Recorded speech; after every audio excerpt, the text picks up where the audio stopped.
நம்ம நெருக்கடியான ஒரு காலகட்டத்தில் இருக்கிறோம். ஒருபுறம் ரஷ்யா உக்ரைன் போர்னா, மறுபுறம் இஸ்ரேல் ஹமாஸ் போர். இந்த போர் ஹிஸ்புல்லா, சிரியா, லெபனான், ஹவுதின்னு விரிவடைந்து கொண்டே இருக்குது.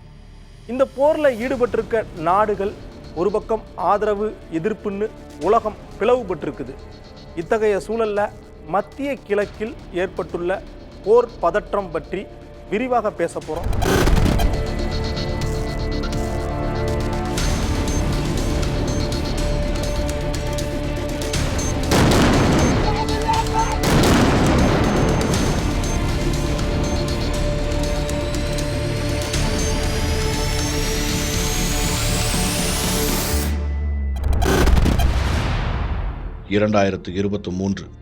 அக்டோபர் 7 இஸ்ரேலுக்கும் பாலஸ்தீனத்துக்கும் பன்னெடுங்காலம் நீடித்த பகை போருக்கான தொடக்க புள்ளியாக அமைந்த நாள்.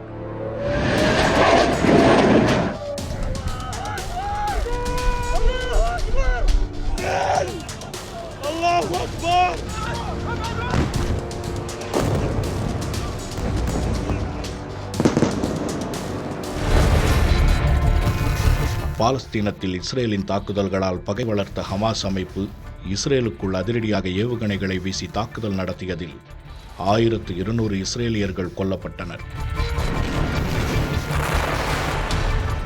பலர் கடத்தப்பட்டனர்.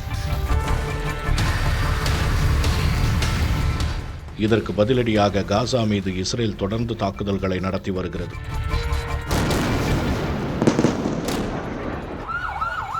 இஸ்ரேலின் தாக்குதலில் 40,000க்கும் அதிகமானோர் கொல்லப்பட்டுள்ளனர். இவர்களில் பெரும்பாலானவர்கள் பெண்கள், குழந்தைகள்.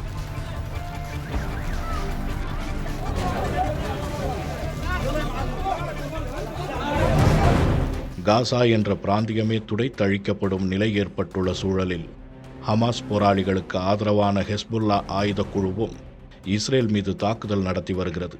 இதனால் ஹெஸ்புல்லா ஆயுத குழுவினரை அழிக்கும் நோக்குடன் செயல்பட்டு வருகிறது இஸ்ரேல்.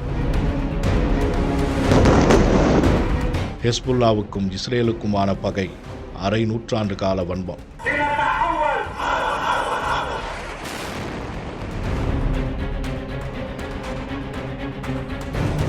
(1975) லெபனானில் நடந்த உள்நாட்டுப் போரில் அந்நாட்டின் தெற்கு பகுதிகள் இஸ்ரேல் வசமாகின. அந்த சமயத்தில் லெபனானின் ஆயுத குழுக்கள் இஸ்ரேலுக்கு எதிராக ஆயுதமேந்தின. இவற்றில் ஹெஸ்புல்லா வலிமைமிக்க ஆயுத குழுவாக உருவெடுத்தது.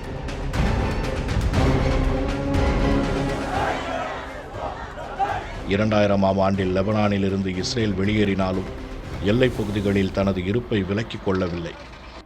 2006 ஹெஸ்புல்லாவுக்கும் இஸ்ரேலுக்குமான சண்டையில் 1000 பேர் கொல்லப்பட்டனர். ஹெஸ்புல்லாவுக்கு ஈரான் ஆயுத உதவியும் பொருளுதவியும் செய்வதாக கூறப்படுகிறது. அதேபோல பாலஸ்தீனத்தின் போராளி அமைப்பான ஹமாஸுக்கும் ஈரான் பொருளுதவி, ஆயுத உதவிகளை செய்து வருகிறது. இந்த நேரத்தில் கடந்த ஜூலை மாதம் ஈரான் தலைநகர் தெஹ்ரானில் வைத்து ஹமாஸின் தலைவர் இஸ்மாயில் ஹானியே இஸ்ரேலால் கொல்லப்பட்டார். ஈரான் தலைநகரில் வைத்து இஸ்ரேல் நடத்தி காட்டிய இந்த தாக்குதல் ஈரானுக்கு பெரும் வலியை தந்தது. இதைத் தொடர்ந்து தங்களுக்கு பெரும் தலைவலியாக இருக்கும் ஹிஸ்புல்லாவை அழிப்பதில் முனைப்பு காட்டி வரும் இஸ்ரேல் 32 ஆண்டுகளுக்கு மேல் ஹிஸ்புல்லா அமைப்பின் தலைவராக இருந்த ஹசன் நஸ்ரல்லாவை வீழ்த்தி பழிதீர்த்து கொண்டுள்ளது. அவருடன் ஈரானின் புரட்சிகர காவலர் படை தளபதி அப்பாஸ் நில்ஃபோரௌஷனும் கொல்லப்பட்டார். நஸ்ரல்லாவுக்கு அடுத்து பொறுப்பேற்ற ஹஷேம் சஃபி என்பவரையும் குறிவைத்து வான்வழி தாக்குதலை இஸ்ரேல் தீவிரப்படுத்தியுள்ளது. நஸ்ரல்லா ஈரான் உச்ச தலைவர் காமேனிக்கு நெருக்கமானவர். இந்த கொலைகள் ஈரான் அரசுக்கு நெருக்கடி ஏற்படுத்தியிருந்தன. எந்த தாக்குதலும் நடத்தாமல் இருந்தால் காசாவில் அமைதி திரும்பும் என்று அமெரிக்காவும் ஐநாவும் கூறியதை நம்பி அமைதி காத்ததாக கூறிய ஈரான் இஸ்ரேலின் தாக்குதல்களால் பொறுமை இழந்து நேரடி தாக்குதலில் இறங்கியது.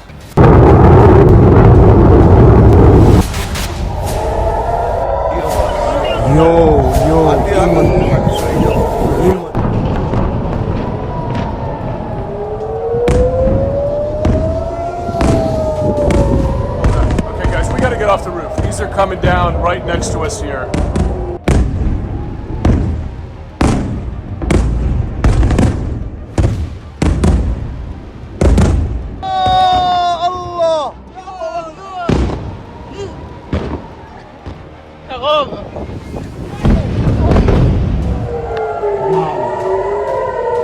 பிராந்தியத்துல இருந்த ஒரு போர் அந்த பிராந்தியத்தை தாண்டி வெளியே வரும் பொழுது ஏற்கனவே ஈரான் அமெரிக்காவுக்கு ஒரு சிம்ம சொப்பனமா இருந்து வந்தது முன்னாடி. எப்படின்னு பாத்தீங்கன்னா ஆக்சிஸ் ஆஃப் ஈவில் அப்படின்னு முன்னாடி சொல்லியிருந்தாங்க. இந்த 2001 அந்த 9/11 அட்டாக்ஸ்க்கு அப்புறம் ஆக்சிஸ் ஆஃப் ஈவிலுடைய தலைநகரமா இருந்தது அல்லது முக்கியமான நாடா இருந்தது ஈரானா தான் பார்த்தாங்க. ஈரான்ல இருந்து தான் பல்வேறு தாக்குதல்கள் நடந்ததா அவங்க அமெரிக்காவினுடைய ஒரு வியூகம் இருந்துச்சு. ஆனா இன்னைக்கு இந்த axis of evil axis of ரெசிஸ்டன்ஸா மாறி இருக்கிறத பாக்குறோம். ஈரான் எப்படி எதிர்க்குது அப்படின்னு பாக்குறோம். இது ஒரு கன்வென்ஷனல் வார்ஃபேர்ல இருந்து வித்தியாசமான வார்ஃபேருக்கு மாறி இருக்கு. கன்வென்ஷனல் வார்ஃபேர் எப்படி இருக்கும் அப்படின்னா 2 ராணுவங்கள் மோதிக்கும், அந்த 2 ராணுவங்களுக்கு மத்தியில் இருக்கக்கூடிய தாக்குதல்களை நம்ம எப்படி அதை முகம் கொடுக்குறாங்கன்றதான் இருந்தது. ஆனா கடந்த 2 வாரங்களா நீங்க பார்க்கக்கூடிய தாக்குதல்களை பார்த்தீங்கன்னா இஸ்ரேலே 2 மாதங்களா கூட சொல்லலாம், இஸ்ரேலே மறைந்திருந்து தாக்குதல்கள் மிலிஷியா வார்ஃபேர்ல இறங்கியிருக்காங்க. இந்த முகமது ஹனி அவருடைய ஹமாஸ் தலைவர் ஈரானுக்கு போறார், ஒரு பதவியேற்புக்கு போறார். ஈரானுடைய புதிய அதிபருடைய பதவியேற்புக்கு போறார். அங்க ஒரு இடத்துல தங்கி இருக்கார். அந்த இடத்துல தங்கி இருக்கும் பொழுது மறைமுக தாக்குதல் நடத்தி வேற ஒரு நாட்டில் இருக்கக்கூடிய ஒரு தலைவரை நேரடியா தாக்கி அழிக்குது இஸ்ரேல். அதே சமயத்துல லெபனான் நாட்டுல மீண்டும் 2 வாரங்களுக்கு முன்னாடி கடும் தாக்குதல் இஸ்ரேல் நடத்தியிருக்கு.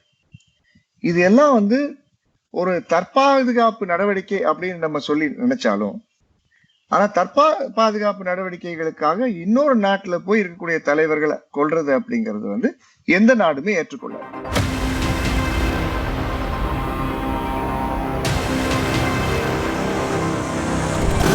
செப்டம்பர் மாதம் வரையும் இஸ்ரேலுக்கும் ஈரானுக்கும் நேரடி போர் ஏற்படவில்லை.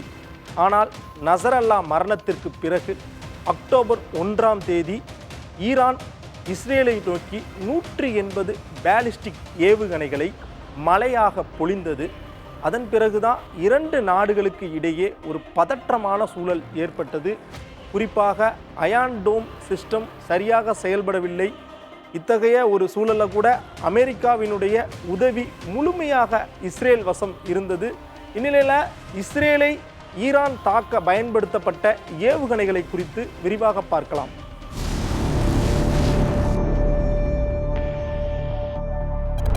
இப்போ பாலிஸ்டிக் மிசைல் மட்டும்தான் பயன்படுத்தி இருக்கிறாங்களா? என்ன வகையான ஏவுகணை இஸ்ரேலினுடைய பாதுகாப்பு அரணை தகர்த்ததுன்னு பார்க்கலாம். ஃபேட்டா 2 ஈரான் நாட்டினுடைய மிக திறன் வாய்ந்த ஒரு ஏவுகணையாக இருக்குது. இது பாலிஸ்டிக் வகையை சேர்ந்தது கிடையாது, ஹைப்பர்சோனிக் மிசைல்.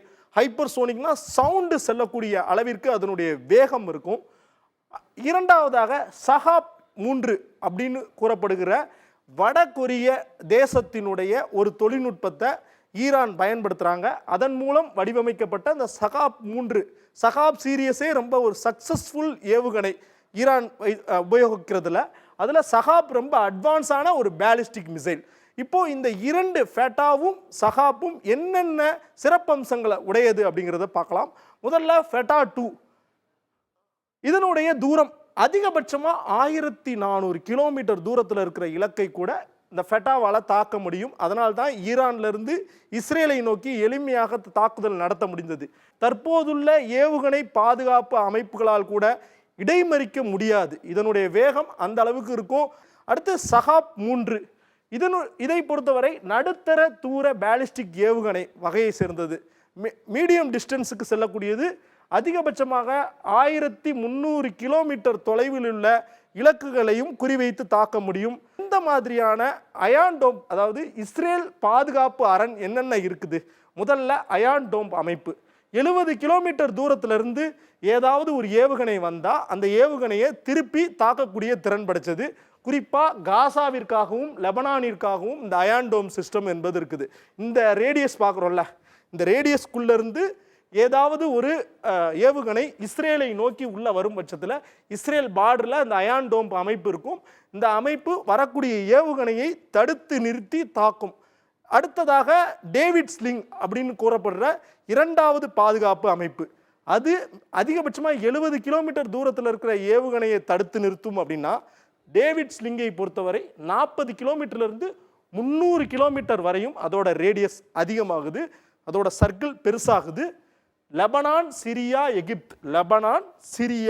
எகிப்த் போன்ற நாடுகளில் இருந்து ஒருவேளை லான்ச்சஸ் வந்தாலும் அதை தடுத்து நிறுத்தக்கூடிய அளவிற்கு இந்த டேவிட் ஸ்லிங் இருக்குது.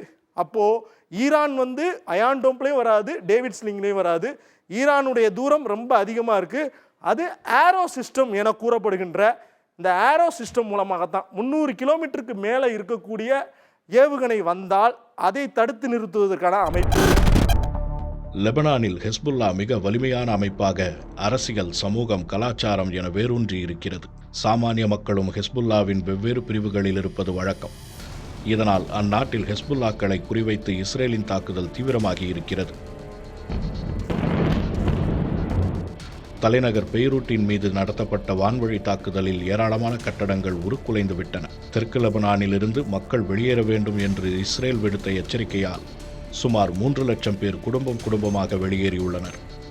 தாக்குதலின் மூலம் ஈரான் பெரிய தவறு செய்துவிட்டதாகவும் அதற்கான விலையை அந்நாடு கொடுக்க வேண்டியிருக்கும் என்றும் இஸ்ரேல் பிரதமர் நெதன்யாகு கூறியுள்ளார். தேவைப்பட்டால் மீண்டும் ஒருமுறை இஸ்ரேல் மீது தாக்குதல் நடத்தப்படும் என்று ஈரானின் உச்ச தலைவர் அயத்துல்லா அலி காமேனி எச்சரித்துள்ளார். இதனால் மத்திய கிழக்கில் போர் பதற்றம் அதிகரித்தபடியேதான் இருக்கிறது.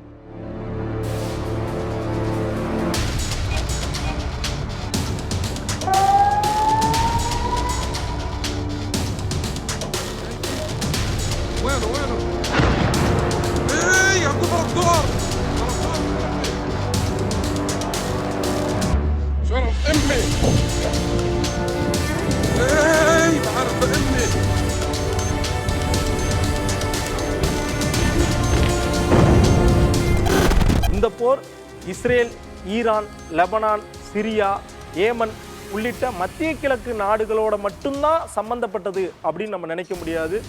இதனுடைய தாக்கம் உலகளாவிய அளவில் இருக்கும். நம்ம நாடான இந்தியாவிற்கு இந்த போரினால் ஏற்படும் தாக்கங்கள் குறித்து பார்க்கலாம்.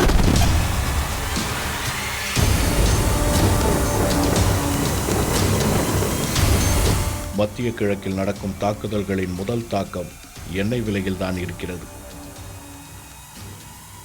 சர்வதேச அளவில் கச்சா எண்ணெய் விலை உயர்ந்து கொண்டே போகிறது.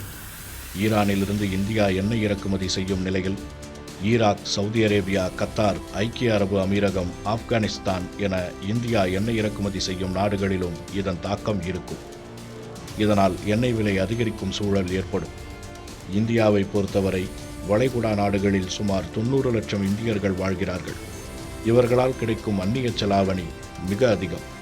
அதேபோல ஈரானில் சுமார் 10,000 பேரும், இஸ்ரேலில் சுமார் 20,000 பேரும் வசிக்கும் நிலையில் இரு நாடுகளுடனும் நல்லுறவை பேணும் இந்தியாவுக்கு வெவ்வேறு முனைகளிலிருந்து நெருக்கடி அதிகரிக்கும். ஆனா இதே சமயத்துல கச்சா எண்ணெய் விலை மட்டும் உயர்றதை நம்ம பார்க்கறதுங்கிறது முக்கியம் இல்லை. அதோட சார்ந்து இருக்கக்கூடிய எல்லா பொருட்களுடைய விலைவாசி ஏற்றம் ஒண்ணு. மிக முக்கியமான விஷயம், உலகத்துக்கு ஏற்படக்கூடிய அமைதிக்கு ஏற்படக்கூடிய அந்த விளைவுகள் அப்படிங்கிறது ஒரு மிக அதிகமான தாக்குதல் ஏற்படுது. தாக்குதல் யாரோ ஒரு நாடு இன்னொரு நாட்டை தாக்கிக்கிட்டா நமக்கு என்ன பாதிப்பு அப்படிங்கிறது கிடையாது. அப்போ போக்குவரத்து, அந்த பிராந்தியத்தில் இருக்கக்கூடிய பெரிய அளவில் இருக்கக்கூடிய போக்குவரத்துகள் பாதிக்கப்படும். இந்தியாவினுடைய பொருளாதார வளர்ச்சியில மிகவும் அதிகமா இதுக்கான தாக்குதல்கள் ஏற்படுறதுக்கான வாய்ப்புகள் இருக்கு, தாக்கம் ஏற்படுறதுக்கான வாய்ப்பு இருக்கு. ஏன்னா நமக்கு இஸ்ரேலுக்கு நம்ம ஏற்றுமதி செய்யக்கூடிய விஷயங்களும், இஸ்ரேல்ல இருந்து நம்ம இறக்குமதி செய்யக்கூடிய விஷயங்களும் அதிகமா இருக்கு.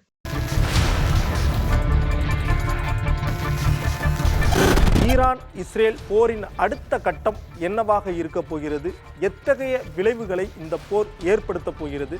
மத்திய கிழக்கில் ஏற்பட்டுள்ள போர் சூழல் உலகளாவிய அளவில் மிகப்பெரிய தாக்கத்தை ஏற்படுத்தியுள்ளது. குறிப்பாக வர்த்தக ரீதியிலும் பொருளாதார ரீதியிலும் மிகப்பெரிய ஒரு தாக்கத்தையும் மாறுதல்களையும் உண்டாக்கி இருக்கிறது. அது குறித்து தான் நம்ம பார்க்க போறோம்.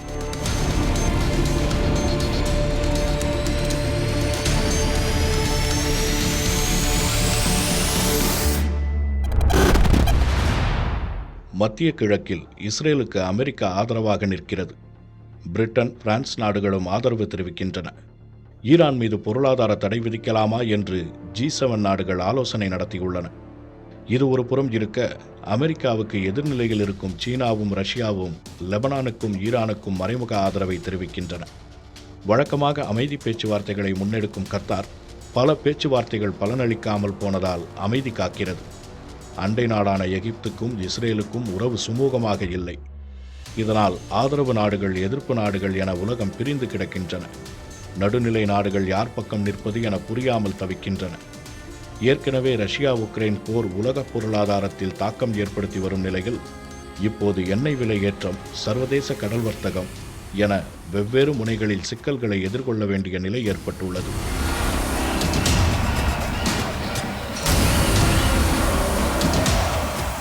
இந்திய பொருளாதாரம் ரிசர்வ் பேங்க் சமீபத்தில் சொல்லியிருக்காங்க, அடுத்த வருஷம் 7% குரோ ஆகும். அது ரொம்பவும் சிறப்பான குரோத் ரேட் என்று கூறலாம். ஆனால் இன்னொரு அளவில் பார்த்தீங்கன்னா, சைடில் பார்த்தீங்கன்னா இந்தியாவோட PMI கொஞ்சம் குறைஞ்சிருக்கு. ஏன்னாக்க எக்ஸ்போர்ட் டிமாண்ட் கம்மி ஆகிருக்குது. இதனால எக்ஸ்போர்ட் டிமாண்ட் கம்மி ஆனதுனால நம்ம மேனுஃபேக்சரிங்கையும் கம்மி பண்ண ஆரம்பிச்சிட்டோம், ஃபேக்டரி கெப்பாசிட்டியும் குறைக்கிறோம். போர் நீடித்துனா exports will come down. India middle ஈஸ்ட்ல ஏகப்பட்ட இந்தியன்ஸ் வேலை செய்துட்டு இருக்கிறாங்க. எக்ஸ்பேட்ரியேட்ஸ் அனுப்புற பணம் ரொம்ப முக்கியம். மேக்சிமம் இந்தியன்ஸ் பணம் அனுப்புறது வெளிநாட்டுல இருந்துன்னு பார்த்தீங்கன்னா மிடில் ஈஸ்ட்லேருந்து தான். அமெரிக்காவில் இருக்கிற இந்தியன்ஸ் அவ்வளோவா அனுப்ப மாட்டாங்க. சிங்கப்பூர், மலேசியாவில் இருக்கிறவங்க அவ்வளோவா அனுப்ப மாட்டாங்க. ஆனா மிடில் ஈஸ்ட் அனுப்புற இந்தியன்ஸ் அத்தனை பேரும் இந்தியாவுக்கு பணத்தை அனுப்புறாங்க, அவங்க குடும்பத்துக்கு, சேமிப்புக்கு.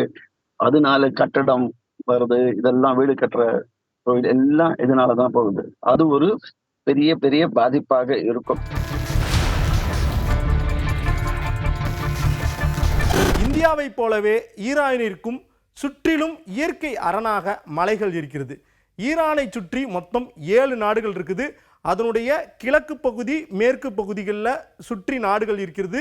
வடக்கு பகுதி மற்றும் தெற்கு பகுதியில் கடல் இருக்குது. முதல்ல மேற்கு பகுதியில் உள்ள நாடுகளை பற்றி பார்க்கலாம். ஈரானுக்கு மிகப்பெரிய எல்லையாக அமைஞ்சிருக்கிறது ஈராக், துருக்கி, ஆர்மேனியா, அஜர்பைஜான். இது மேற்கு புறத்தில் இருக்குது. கிழக்கு புறத்தில் எடுத்துக்கிட்டோம்னா பாகிஸ்தான், ஆப்கானிஸ்தான், துர்மேனிஸ்தான் ஆகிய நாடுகள் இருக்குது. வடக்கு புறத்தில் உள்ள கடலாக காஸ்பியன் கடலும், தெற்கு புறத்தில் கல்ஃப் ஆஃப் ஓமன் மற்றும் பெர்ஷியன் கல்ஃப் போன்ற கடலும் இருக்குது. இது மட்டுமல்லாது இயற்கை அமைப்பாக மலைகள் இருக்குது. என்னென்ன மலைன்னு பார்க்கலாம். மேற்கு புறத்தில் ஆரம்பிக்கிற ஜாக்ரூஸ் அப்படிங்கிற மலை தெற்கு பகுதி வரையும் நீண்டு போகுது.